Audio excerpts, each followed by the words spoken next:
우리 함께 박수 치면서 왕 되신 주님, 우리 능력 되신 주님 함께 찬양하겠습니다.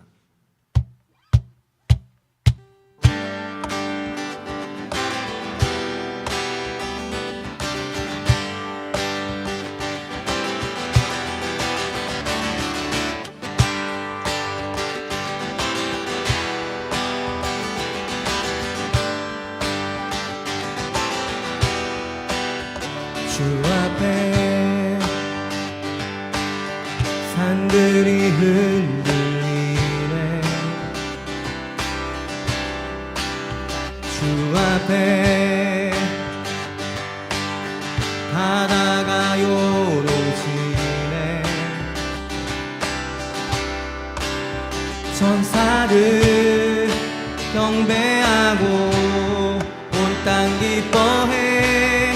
주께 소리쳐 온 땅에 주께, 온 땅에 주께 나 외치리 외치리. 하늘 가득히 주 찬양해 찬양해.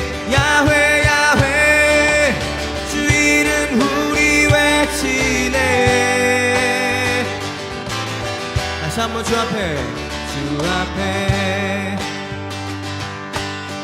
산들이 흔들리네. 주 앞에 바다가 요동치네. 천사들 경배하고 온 땅 기뻐해. 주께 소리쳐 온 땅에 주께 나 외치리 외치리. 하늘 가득히 주 찬양해 찬양해. 야훼 야훼 주 이름 우리 외치네. 온 땅에 주께, 온 땅에 주께 나 외치리 외치리. 하늘 가득히 주 찬양해. 선포하면서 야훼 야훼 주 이름 우리 외치네. 영광의 아침이 영광의 아침이 밝아오네. 온 땅이 주기사 선포하네. 천사들 경배하고 천사들 경배하고 온 땅 기뻐해. 주께 소리쳐 온 땅에 주께 나 외치리 외치리. 하늘 가득히 주 찬양해 찬양해. 야훼 야훼 주 이름 우리 외치네. 온 땅에 주께, 온 땅에 주께 나 외치리 외치리. 하늘 가득히 주 찬양해 찬양해. 야훼 야훼 주 이름 우리 외치네. 주님 같은 분 없네. 주를 찬양 찬양. 주 같은 분 없네. 노래해 노래해. 주님 같은 분 없네. 주를 찬양 찬양. 주 같은 분 없네. 노래해 노래해. 주님 같은 분 없네. 주를 찬양 찬양. 주 같은 분 없네. 노래해 노래해. 주님 같은 분 없네. 예수 우리 주 예수 우리 주 노래해. 온 땅에 주께 나 외치리 외치리. 하늘 가득히 주 찬양해 찬양해.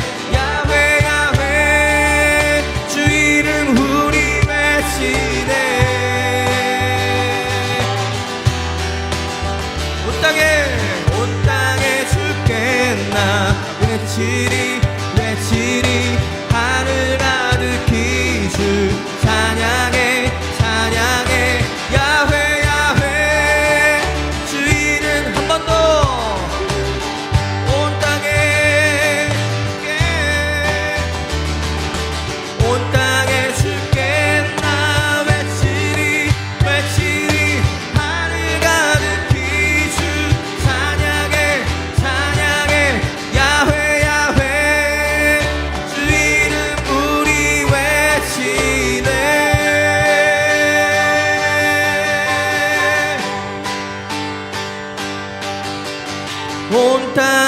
주께 나 외치리 외치리 하늘 가득히 주 찬양해 찬양해 야훼 야훼 주 이름 우리 외치네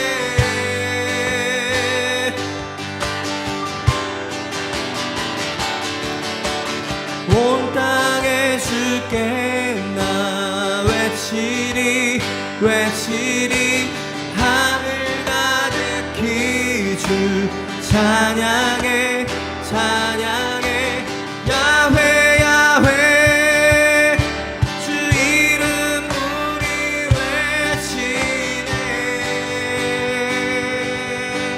아멘 아멘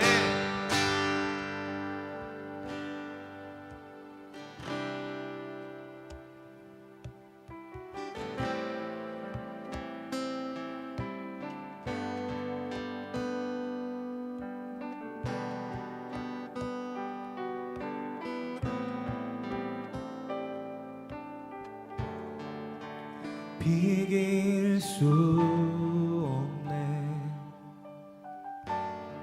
하늘의 별로 은부 내 앞에 거센 파도 잠잠케 하시는 분 비길 수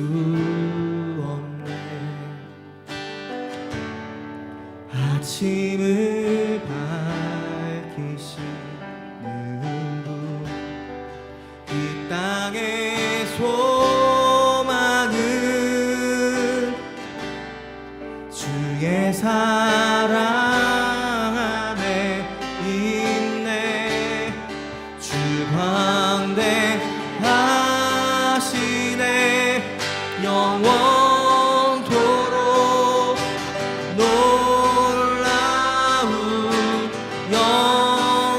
영광의 예수 누구도 비교할 수 없는 그는 예수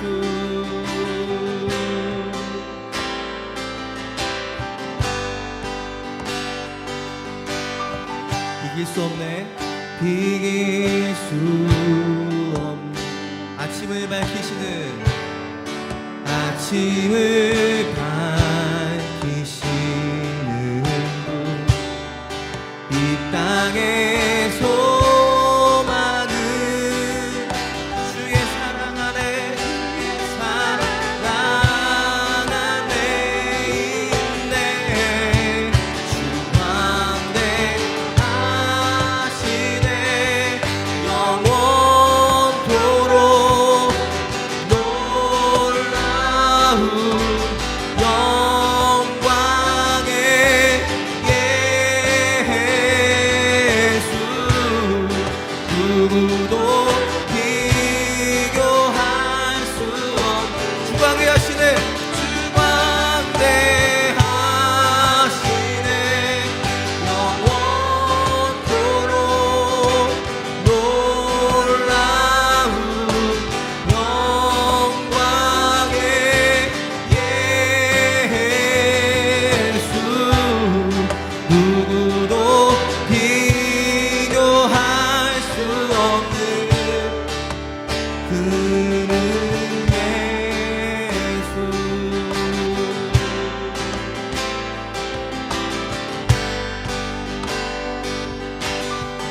어둠이 지며 기쁨의 노래 주시네 기쁨의 노래 주시네 아침이 오면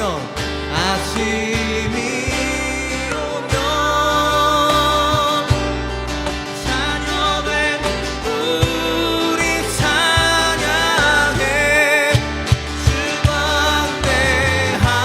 광대하시네 영원토록 놀라운 영광의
광대하시네 영원토록 놀라운 영광의 예수 누구도 비교할 수 없는 주 광대하시네 영원토록 놀라운 영광의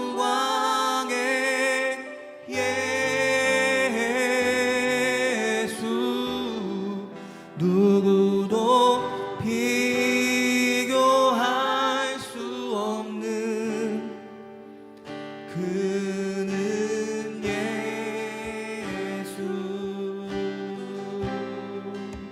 그는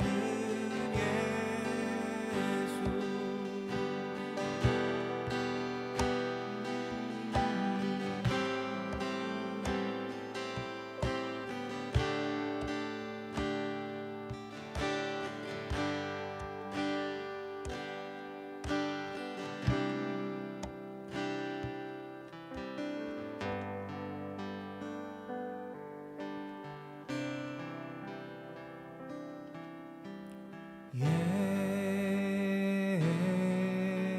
예수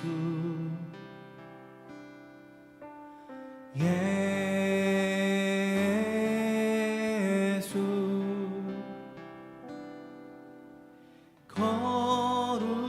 거룩한 기름 부음 받은 예수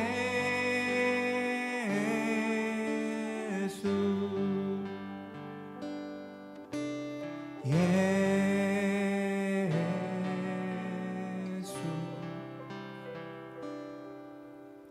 예수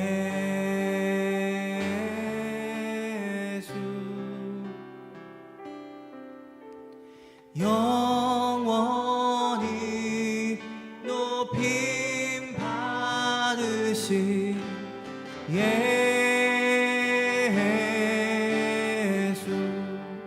주 이름 내 입술에 꿀 닫고 주 성령 내 영혼을 적시네 주 말씀 내 길에 빛과 같네 예수 주님을 사랑해요 예수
영원히 높임 받으신 예수.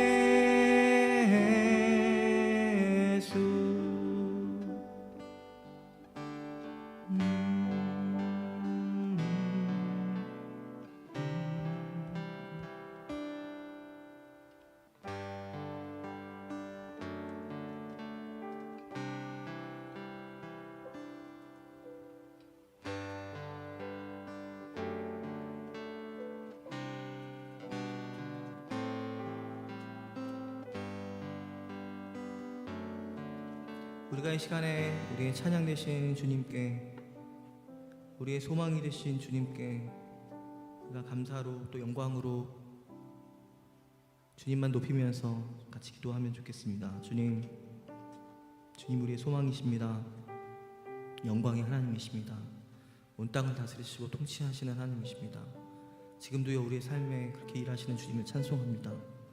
주님, 우리가 그 주님을 높이고 거룩하시고 정말 우리 가운데 구원되신 그 주님의 이름을 기억하고 주님 아끼신 길들을 우리가 끝까지 따라가도록 주님을 인도해 주시옵소서. 주님의 삶을 통해서 주님 영광 받아 주시옵소서. 이 시간 주님께 우리의 삶을 드리고 주님 찬양하면서 같이 기도하도록 하겠습니다. 기도하겠습니다.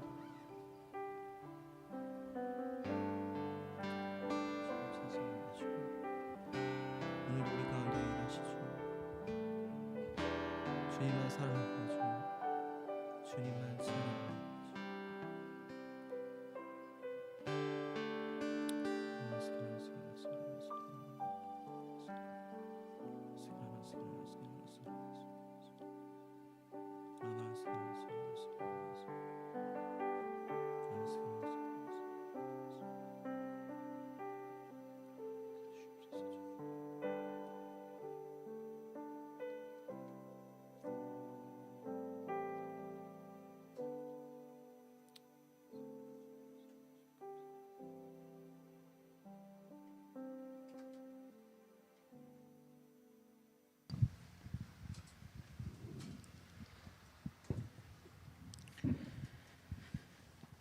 오늘도 살아계시고 우리 함께 하시는 주님, 주님만이 우리의 참 소망이십니다. 우리의 구원자 되시는 주님을 찬양하고 오늘도 모아주시고 주님을 예배할 수 있도록 인도해 주셔서 감사합니다. 우리가 주님을 예배할 수 있는 것이 오직 주님의 은혜임을 고백합니다. 또한 우리가 오늘 모인 이유가 오늘이 주일이기도 아니고 모여야 함도 아니고 오직 우리가 주님을 사모함으로 주님께 나아가고 싶어서 모였음을 다시 한번 우리가 기억하고 주 앞에 나아가게 하여 주시옵소서. 우리가 주 앞에 기도하는 것은 우리의 삶이 어떠한 상황과 환경 속에서도 주님만 바라보고 주님의 뜻대로 살기를 원합니다. 한 주간 또 그렇게 주님의 뜻대로 살지 못했던 우리의 모습들이 있으면 이 시간 깨닫게 하시고 주 앞에 돌이킬 수 있는 은혜가 있게 하여 주시옵소서. 또 기도하는 것은 우리 좋은나무 교회 안에 주님 안에서 주님께서 인도해 주신 프로그램과 일들이 있습니다. 그 일들 가운데 함께해 주시고 그 모든 일들을 주님 손에 올려드리오니 주님 사용하셔서 우리 모든 성도들이 주님의 인도하심 안에서 주님께서 뜻하시고 계획하시고 주님께서 원하시는 대로 우리의 몸이 지어져 갈 수 있도록 우리를 인도해 주시고 그 모든 일들을 사용하여 주시옵소서. 이것을 위해서 우리가 또 오늘 말씀을 듣습니다. 단순히 지식을 얻고 깨달음에 만족하는 것이 아니라 그 말씀을 듣고 행하고 그 말씀대로 살아가겠다는 다짐과 태도로 그 말씀 앞에 서서 듣게 하여 주시옵소서. 이를 위하여 말씀 전하시는 목사님 가운데도 함께 하시고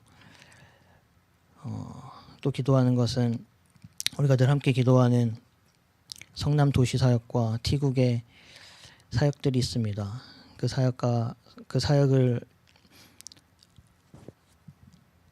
하고 있는 김용환 목사님, 양정 사모님, 김대희 선교사님, 양유진 선교사님 가운데 함께 해주시고 늘 지혜와 명철을 더하시고 기름 부음과 또 필요가 끊이지 않도록 주님 함께 해주시옵소서.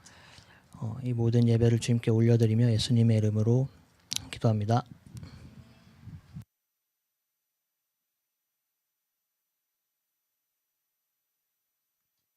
함께 말씀 보시겠습니다. 골로새서 1장 24절 한 절 말씀 같이 말씀 읽도록 하겠습니다.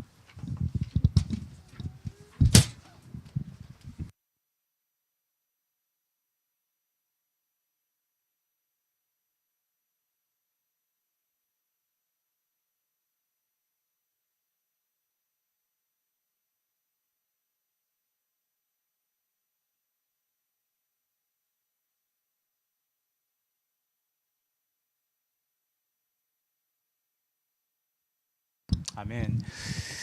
이번 주간이 고난 주간이죠. 다음 주일이 이제 부활 주일이고, 그래서 보통 고난 주간을 앞두고 고난 주일 혹은 종려 주일에 거의 비슷한 설교를 하게 되는데, 뭐 한 주간 또 다른 설교를 하기보다 그 고난에 관련된 말씀을 잠깐 나누려고 합니다. 예수님의 고난에 대해서는 다 알고 계실 겁니다. 예수님이 십자가에 달리셨고요. 그리고 십자가의 형벌에 대한 얘기는 다 알고 계실 거라고 생각을 합니다. 간단히 설명하면 십자가의 형벌은 그 2세기 로마인들이 당시 식민지에 속한 백성들을 형벌할 때 가장 흉하게 엄벌하는 사형 집행 방법 중에 하나였습니다. 예수님께서는 이 십자가 위에서 죽으셨습니다. 그러니까 보통 방법으로 돌아가신 게 아니라 그 당시에 가장 흉하게 엄벌하는 가장 처절한 방법에 의해서 예수님이 우리를 대신하여 죽으셨습니다. 여기서 예수님이 죽으심에 대한 굉장히 중요한 포인트는 자신을 위해 죽은 것이 아니라 다른 사람을 위한 죽음이었고, 자신의 잘못 때문에 죽으신 게 아니라 다른 사람의 잘못 때문에 죽으셨다는 겁니다. 여러분이 알고 있는 공자는 훌륭한 사람이긴 하지만 선생일 뿐이고요. 석가모니는 도를 깨달아 수도생들의 모범이 되었지 누구를 대신해 죽은 존재도 아니고, 또 이슬람에서 얘기하는 마호메트도 유명하지만 다른 사람의 죄를 대신 지는 십자가의 죽음이 없기 때문에 예수 그리스도께서 우리에게 하신 일은 독특하면서 또 고유하다고 할 수 있습니다. 예수님은 원래 부유한 자셨습니다. 하나님이셨고 모든 것을 가지신 분이었지만 죄인들을 위하여 가난하게 되셨고 그분이 스스로 가난하게 되심으로 인류를 부욕해 하신 것이라고 로마서 후서 8장 9절에는 고린도 후서 8장 9절에는 그렇게 우리 가운데 말을 하고 있습니다. 로마서 후서는 없습니다.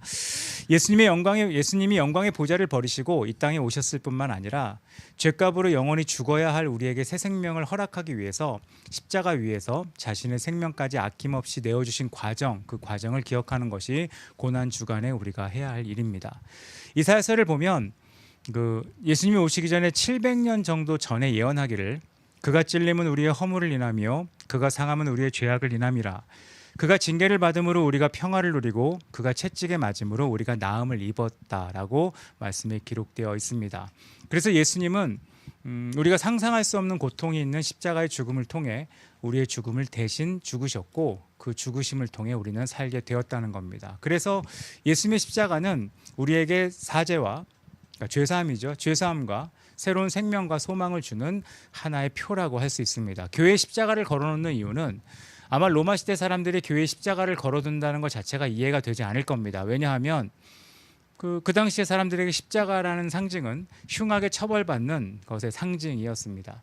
마치 요즘으로 말하면 교수형을 당하는 사람들 상징처럼 교회 어딘가에 올가미를 걸어놓는 것 같은 그런 느낌을 주는 건데 그 당시 사람들이 이해하지 못할 이 십자가를 우리가 교회에 걸어놓고 십자가를 찬양하고 십자가를 의지하는 이유는 십자가는 죄인에게는 이 죄를 용서하고 의인으로 회복해주는 길이고 하나님을 등지고 살던 사람들에게 하나님을 아버지 되게 하는 것이고 잘못 살던 사람들을 회개하고 원래 위치로 돌아오게 만드는 역할을 하는 하나님의 통로이기 때문에 이 십자가는 정말 중요하고요. 십자가는 결국 천국에 갈 수 있도록 우리를 연결해주는 사다리의 역할을 하고 있다고 할 수 있습니다. 그런데 오늘 본문을 보면 이 예수님의 죽으심에 근거해서 바울이 우리 가운데 말하고 있는 것이 그리스도의 남은 고난을 우리가 함께 가져야 된다고 말을 하고 있습니다. 이 그리스도의 남은 고난이라고 이렇게 딱 문장을 보면 우리는 좀 오해할 수 있습니다. 왜냐하면 과거에도 신학적으로 이 그리스도의 남은 고난을 오해하는 사람들이 꽤 있었습니다. 그리스도의 남은 고난을 바울이 채워야 한다고 말을 하니까 어떻게 생각하냐 하면 예수님의 십자가의 죽음이 완전한 구속의 대가가 되지 못한다고 생각하는 사람들이 생겼다는 겁니다. 우리가 채워야 될 정도로 예수님의 고난이 부족했구나. 그래서 카톨릭 같은 경우는 예수님의 십자가 대속의 죽음이 조금 모자라는 부분이 있는데 그 예수님의 대속의 죽음을 그 모자란 부분을 성도들의 고난을 통해서 채워야 한다고 주장하는 신학자가 있었습니다. 그래서 예수님의 고난이 조금 부족하기 때문에 그분의 고난을 완전히 채우려면 우리의 고난이 추가돼야 되는데 그런 추가되는 고난을 위해서 중세 사회에서는 고행이라고 하는 것이 있었습니다. 고행이라는 게 뭔지 알죠? 루터도 했던 거요. 자기가 죄를 지면 하루에 1시간 이상 몸을 채찍으로 때린다든가 씻지 않는다든가 제가 여러 번 얘기했습니다. 중세 때 믿음이 좋은 증거는 세수하지 않고 씻지 않고 손톱 깎지 않고 이러면 믿음이 굉장히 좋게 여겨졌습니다. 왜냐하면 육체를 하찮게 여기는 것 자체가 신앙에 좋다는 증거였기 때문에 이게 결국은 이제 나중에 확대되면 이제 면죄부 판배의 근거까지 되는 잘못된 생각으로 가게 되어 있었죠. 근데 분명히 알아야 될 것은 우리가 예수님의 고난이 부족하기 때문에 우리가 그 고난을 채워야 된다는 게 아니라 예수님의 대속의 십자가 사건이 미완성이거나 부족한 부분이 있어서가 아니라 그리스도께서 하신 그 고난에 대해서 우리는 함께 참여하고 따라가야 된다는 것을 설명하는 것이 이 그리스도의 남은 고난이라는 겁니다. 이걸 좀 설명하면 누가복음 9장 23절에 보면 누구든지 나를 따라오려거든 자기 십자가를 지고 나를 쫓으라고 하신 말씀에 근거해서 그리스도의 남은 고난을 채우라고 말한 거라는 겁니다. 바울이 말한 그리스도의 남은 고난은 그 대속을 위한 고난이 아니고요. 그 하나님 나라를 위한 영혼을 구원하는 일을 계속 이어나가기 위한 것을 말하는 뜻입니다. 그러니까 바울 개인이 하나님으로부터 받은 사명을 감당하기 위해 고난을 설명할 때 이 그리스도의 남은 고난이라고 말을 하는 겁니다. 이 얘기의 근거는 우리 인간은 세상에 보내질 때 각자에게 부여된 사명이라는 게 있습니다. 이 사명이 있다는 말은 참 중요하죠. 우리는 이 땅에 보내졌을 때 그냥 보내진 게 아니라 목적을 가지고 무언가를 이루기 위해 세상에 보내졌다는 겁니다. 이거를 좀 나쁘게 표현하면 세상을 우리는 놀이터로 보내진 게 아니라 세상을 일터로 보내졌다는 겁니다. 제가 이렇게 설명하는 이유는 요즘 사람들은 세상을 놀이터로 생각하고 싶어하고 일터를 싫어하기 때문에 이렇게 자꾸 말을 하는 겁니다. 하나님이 우리를 세상에 보내셨을 때 세상을 놀이터로 보내신 건 아닙니다. 세상을 일터로 보내신 겁니다. 일터로 보냈다는 것은 누구든지 자기의 사명을 감당하기 위해서는 자기의 십자가를 져야 되도록 이 땅에 보내셨다는 겁니다. 그래서 우리가 내 십자가를 진단 말은 내 사명을 감당한다는 말이고요. 사명을 주신 하나님을 기쁘게 하는 일에서 모든 것에 최선을 다하는 삶을 얘기하는 겁니다. 만약에 이런 자기의 십자가를 지는 행동을 하지 않는다면 결국은 화평에 깨어지고 어지러워지고 우리가 살아가는 세상이 지옥처럼 되는, 그러니까 내게 맡은 사명이 뭔지 모른 채 다른 십자가를 지려고 할 때 결국 세상이 어그러지고 틀어지는 것을 우리는 볼 수 있습니다. 하늘에서 뜻이 이루어진 것처럼 땅에서도 하나님의 뜻이 이루어지는 유일한 길은 우리에게 주어진 십자가를 지는 방법밖에 없다는 겁니다. 이거를 좀 확대해서 말씀드리면 오늘날 이 땅에 하나님의 뜻이 실현되지 않는 가장 근본적인 이유, 반대로 말씀드릴까요? 과거에 이 땅에 하나님의 뜻이 실현되어 보이는 시대의 공통적인 특징은 분담된 십자가를 지느냐 피하느냐에 있다는 겁니다. 요즘은 뭐 영혼을 갈아 넣었다 뭐 되게 부정적인 말로 사용하지만 본인에게 분단된 십자가를 지고 그것을 감내하는 시대에는 하나님의 역사가 나타났고요. 그것을 피하거나 다른 사람에게 미룰 때는 하나님의 역사가 실현되지 않는 것을 우리는 볼 수 있게 됩니다. 이것은 뭐 성경에 근거가 있죠. 예수님이 십자가의 길을 가시려고 할 때 베드로는 주님을 붙잡고 그 길을 가시지 못하도록 만류했습니다. 이때 베드로는 바로 직전에 주는 그리스도시요 하나님의 아들입니다라는 놀라운 고백을 했음에도 불구하고 바로 예수님께 사단아 내 뒤로 물러가라. 너는 나를 넘어지게 하는 자로다. 내가 하나님의 일을 생각지 않고 도리어 사람의 일을 생각하는 도다라고 엄청난 꾸짖음을 듣게 됩니다. 이 십자가를 방해하는 것이 사단이고 십자가의 길을 피하고자 하는 것이 사람의 육적인 생각, 사람의 일을 생각하는 거라고 예수님이 말씀하신 겁니다. 우리는 이 원인을 좀 볼 필요가 있습니다. 사람이 사람의 정에 이끌려 아니면 사람의 생각에 이끌려 사람의 생각으로 판단할 때 십자가의 길을 막을 수 있습니다. 성경을 보면 십자가의 길을 막는 사람이 있죠. 그게 베드로였습니다. 그리고 담대하지 못한 빌라도는 사람의 의견을 의식하다가 사람의 평판을 의식하다가 손을 씻으면서 비겁하게 십자가의 길을 피했습니다. 그리고 부활의 확신이 없었던 제자들과 군중들은 예수님이 오셨을 때 환호했지만 우리가 묵상하신 분들은 알잖아요. 예수님이 예루살렘에 입성했을 때 그 어느 시대 어느 장소보다 환호했습니다. 지금의 어떤 환호, 뭐 야구장에서 볼 수 있는 환호, 축구장에서 볼 수 있는 환호, 아니면 정치인들에게 외치는 환호, 승리를 보면서 외치는 그 어떤 환호보다 더 큰 환호를 외친 사람들이 결국은 예수님이 십자가에 달리실 때 다 도망갑니다. 왜냐? 십자가에 죽으셨으니까 모두 다 도망가고 갈릴리로 가고 맙니다. 교회에 발을 들여놓았던 수많은 사람들이 결국은 이 이유 때문에 뭐 사람의 생각 때문에 혹은 사람의 평가 때문에 혹은 자신에게 있는 손해에 대한 두려움 때문에 결국 교회를 뛰쳐나갔던 것이 기독교 역사 안에도 굉장히 많이 있는 겁니다. 반대로 말하면 지금 예배드리는 여러분들은 어쩌면 자신들의 십자가를 묵묵히 지고 이 자리에 남아서 주님을 따라가는 신앙생활을 하고 있는 분들이라고 생각을 합니다. 우리가 돌이켜보면 수많은 사람들이 같은 이유 때문에 여전히 뛰쳐나가는 그런 삶을 사는 것을 여러분 보셨을 겁니다. 기독교의 2000년 넘는 역사는 자기에게 주어진 십자가를 묵묵히 지고 가는 성도들에 의해서 이어져 내려왔지, 그 시대 화려했던 교황이나 그 시대 화려했던 교회나 그 시대 화려했던 사역자들에 의해서 이어져 내려오지 않았다는 겁니다. 결국 그리스도의 남은 고난을 내가 지고 가느냐 아니면 그리스도의 남은 고난을 피하고 세상을 따라가느냐에 의해서 하나님의 역사가 나타나고 나타나지 않느냐의 영향력이 결정되었다는 겁니다. 바울은 말하기를 그리스도의 남은 고난을 그의 몸된 교회를 위해 내 육체 속에 채운다고 말을 했습니다. 이 말이 되게 의미가 있죠. 육체 속에 채우니라. 십자가는 마음으로 지는 것은 아닙니다. 그리고 말로 지는 것은 아닙니다. 십자가를 지는 유일한 길은 몸으로 지는 겁니다. 사실 기독교인들이 마음으로 하는 걸 되게 좋아하거든요. 내가 마음으로는 혹은 말로 하는 걸 되게 좋아합니다. 내가 말로는. 아니요. 십자가는 실제로 몸으로 지는 겁니다. 십자가를 지지 않고 안전하게 평안하게 예수를 따르고자 하는 사람들이 항상 있었습니다. 그러니까 안전하고 평안하게. 요즘은 평안보다 더 좋은 단어가 있죠. 편안하게. 예수를 따르고자 하는 사람들이 있었습니다. 근데 그건 예수님께 가까이 갈 수가 없습니다. 베드로가 대제사장의 뜰에까지 예수를 따라갈 때 멀찍이 서서 쫓아가더니 결국 예수를 부인하며 저주까지 하고 십자가를 등지는 것이 마태복음 26장에 나와 있습니다. 거리를 두기 시작했죠. 두려움 때문에. 그리고 멀찍이 떨어져 갑니다. 그러다 결국은 부인하고 등지고 돌아갑니다.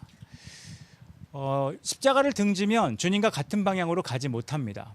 오늘날 교회 안에서 자기에게 주어진 사명이 힘들다고 십자가를 벗어버리고 주님과 떨어져 사는 사람들이 갈수록 많아지는 시대에 우리는 살고 있을지 모르겠습니다. 이미 수십 년 전에 스탠리 존스라고 하는 목사가 이런 말을 했습니다. 십자가 없는 무덤은 불행한 무덤이고 십자가 있는 무덤은 영광스러운 무덤이라는 말을 했습니다. 결국 십자가를 몸에 지느냐 지지 않느냐가 그 결정의 중요한 조건이 된다는 겁니다. 로마서 8장 17절을 보면 그리스도와 함께 영광을 얻으려면 그리스도와 함께 고난을 받아야 한다고 말을 하고 있습니다. 누구든지 주님이 주신 사명을 감당함에 있어서 아무런 부담 없이 그 사명을 감당할 수는 없다는 얘기입니다. 우리가 예수를 믿으면 아무것도 안 하고 자동으로 될 거라고 생각하는 분들이 있을지 모르겠지만 결국 그리스도와 함께 영광을 얻는다는 것은 그리스도와 함께 고난을 받는다는 얘기고 그리스도와 함께 고난을 받는다는 얘기는 내게 주어진 사명을 감당하기 위해 부담을 갖고 그 사명을 지고 걸어가야 된다는 겁니다. 부담 자체가 무거운 짐이 되며 그것이 십자가입니다. 예배가 부담되십니까? 십자가입니다. 말씀 읽는 게 부담되십니까? 십자가입니까?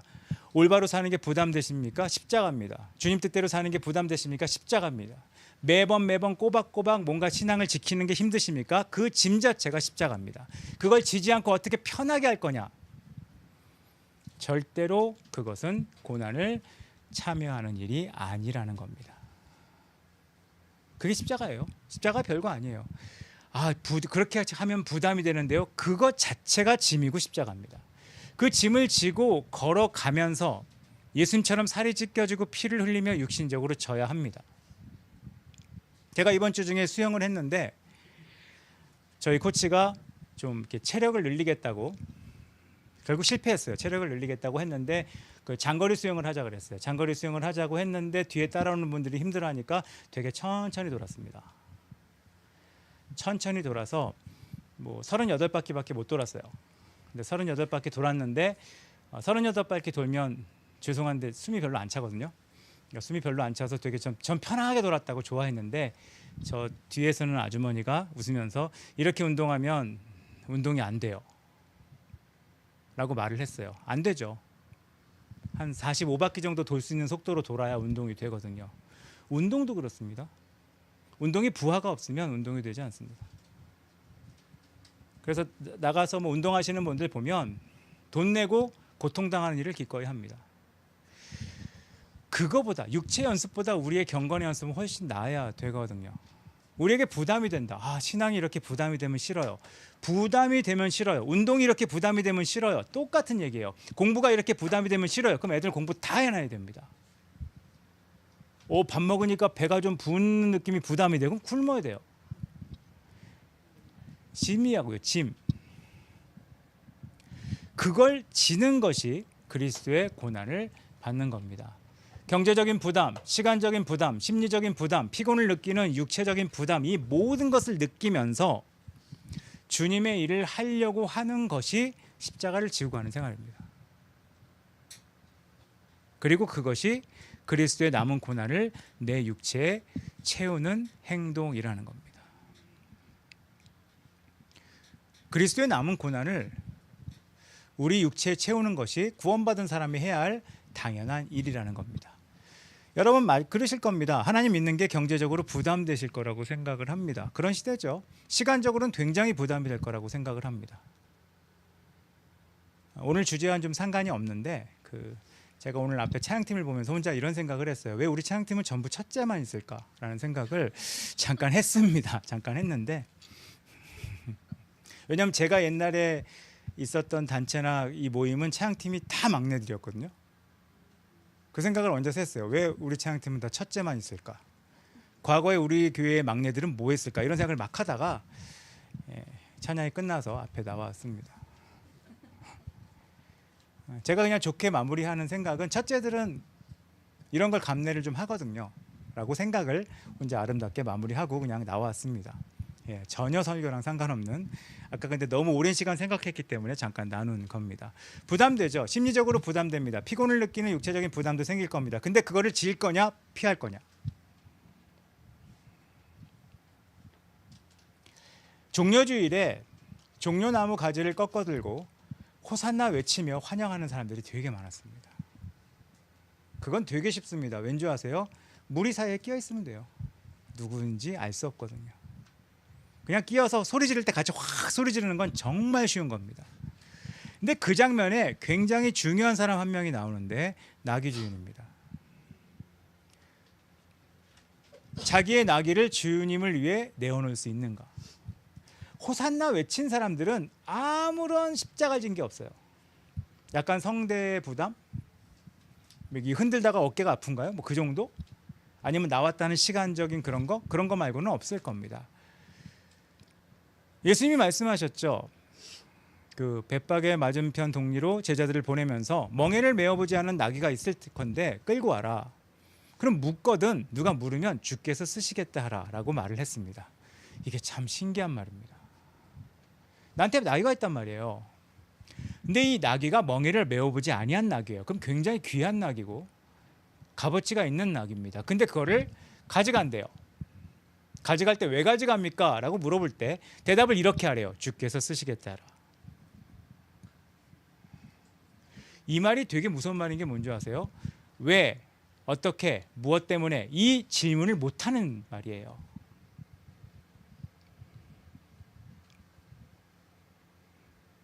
요즘 세대가 좋아하는 말 3가지가 있대죠.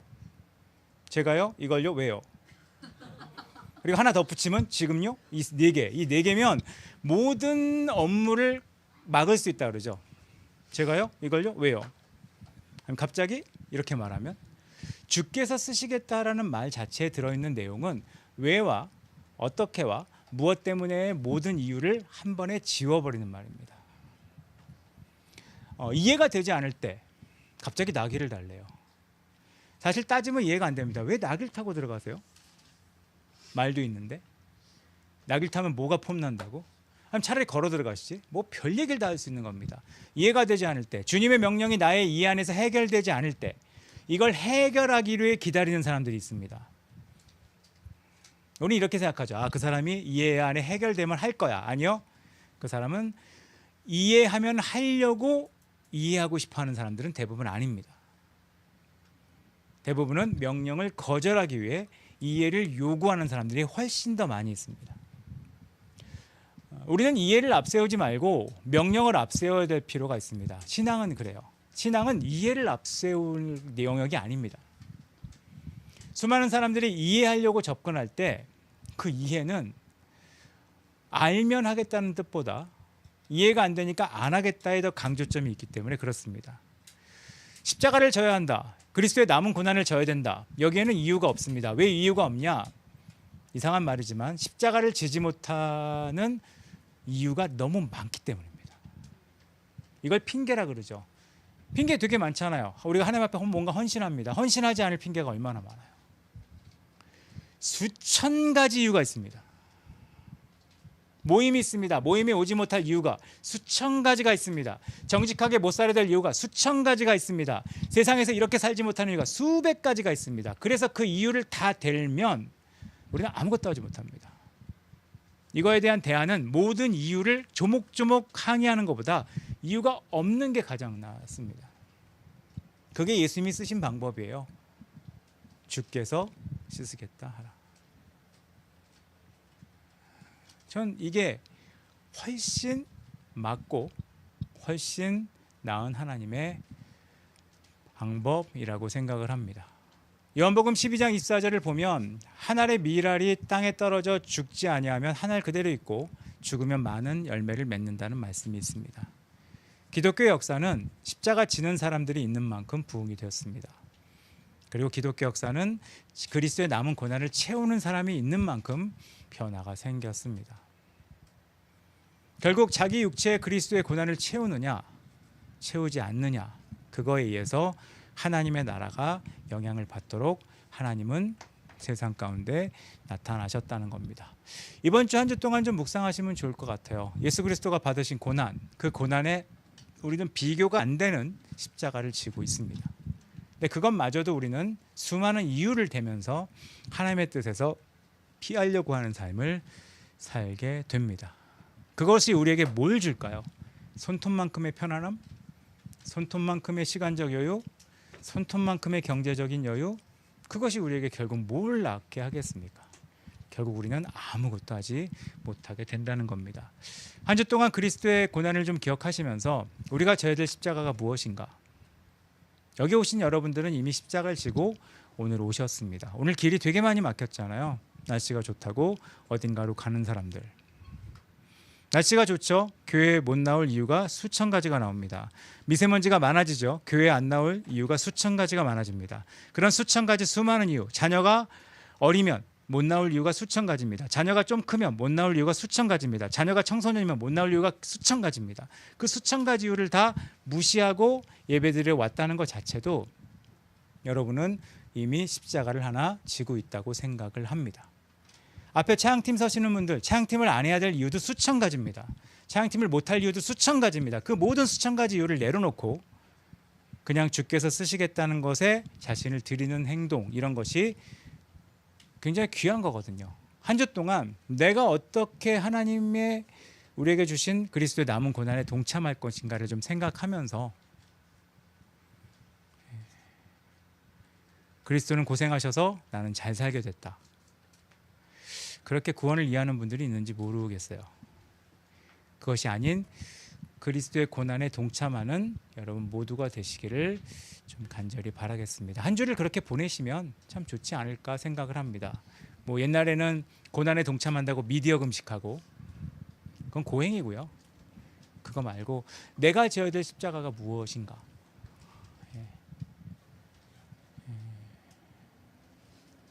결국 십자가를 지기 싫어하는 사람들이 싸웁니다. 그리고 화를 내고 분열을 일으키고 갈등을 일으키고 폭발하는 것을 우리는 봐왔습니다. 기꺼이 십자가를 지고 화려한 회중 안에서 종려나무 휘두르는 회중처럼 있기를 더 원하기보다는 그냥 내가 아끼는 낙이지만 주님을 위해 내어놓을 수 있는 그런 여러분들 되시기를 간절히 바라겠습니다. 같이 기도하겠습니다. 이번 주간이 고난주간입니다. 예수님이 고난당하셨구나, 저런 힘드셨겠구나, 이게 고난주간이 아닙니다. 그런 걸 원하시면 순국열사들이 있는 현충원에 가셔서 그분들이 당한 고통을 묵념하듯이 생각하는 게 훨씬 낫습니다. 그리스도의 고난은 우리에게 남은 고난을 주신 것이고 그 남은 고난은 여전히 하나님 나라를 만들어 가시는 그분의 일에 우리가 기꺼이 부담을 감내하는 것이라고 말씀드렸습니다. 이 시간 좀 정직하게 고백하죠. 예수 믿는 거 이젠 부담스러운 시대가 됐습니다. 다 부담스럽죠. 성경 읽는 것도, 기도하는 것도, 예배하는 것도. 부담스러운 거 정상이에요. 부담스럽지 않다. 여러분은 아무것도 하지 않는 겁니다. 기꺼이 부담을 감내할 수 있는 것, 이것이 그리스도의 남은 고난에 동참하는 건데 우리가 그 고난에 동참할 수 있도록.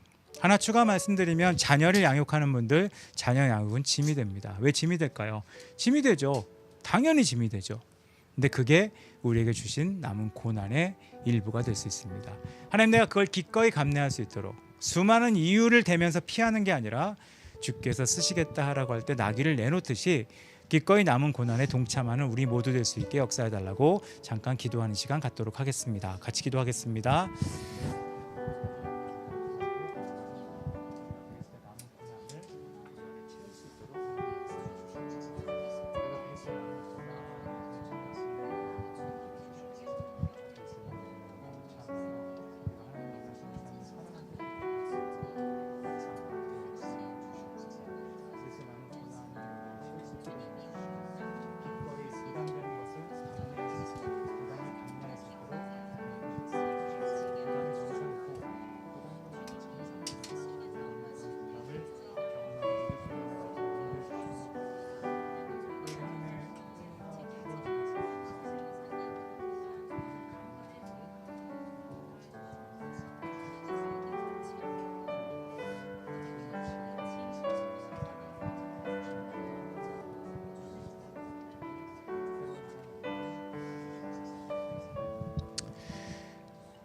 하나님이 우리에게 주신 부담, 하나님의 뜻대로 살고자 하는, 또 하나님의 뜻대로 살아야 되는 그 수많은 일을 행할 때 우리에게 느껴지는 그 부담을 기꺼이 감내하고 내게 주어진 십자가로 주님이 우리에게 허락하신 남은 고난으로 받아들여 우리를 통해 놀라운 일을 행하시는 주님을 우리가 경험할 수 있도록 우리 가운데 힘 주시옵소서. 사람의 생각으로 십자가를 피하거나, 사람이 두려워서 십자가를 회피하거나, 결과가 두려워서 도망가거나 그런 행동을 하지 않게 하시고 기꺼이 우리에게 주어지는 부담을 받아들이고, 그래, 지금 같은 세상에 하나님의 뜻대로 살기에는 당연히 부담이 있다는 것을 인정하고 더 적극적으로 십자가를 지고 남은 고난에 동참할 수 있는 우리 모두 될 수 있도록 하나님 역사하여 주시옵소서. 지금은 우리 주 예수 그리스도의 은혜와 아버지 하나님의 놀라우신 사랑과 성령 하나님의 교통하심이 그리스도의 남은 고난을 자기 육체에 채우고 말로만, 마음으로만 십자가를 지는 게 아닌 실제로 삶으로 십자가를 지어 주님이 원하시는 놀라운 역사를 이 땅에 행할 여기 있는 모든 한 명 한 명의 삶 위에 이제로부터 영까지 함께 있을지어다. 아멘.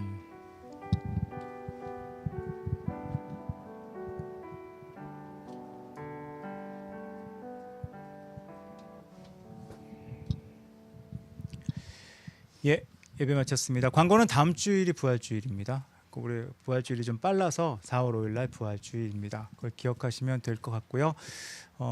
대표기도 이렇게 보시고 잘 따라 보시면 좋을 것 같습니다. 여기도 보면 주의자매 말곤 다 첫째입니다. 서로 교제하시고 이후 시간 가지시면 되겠습니다.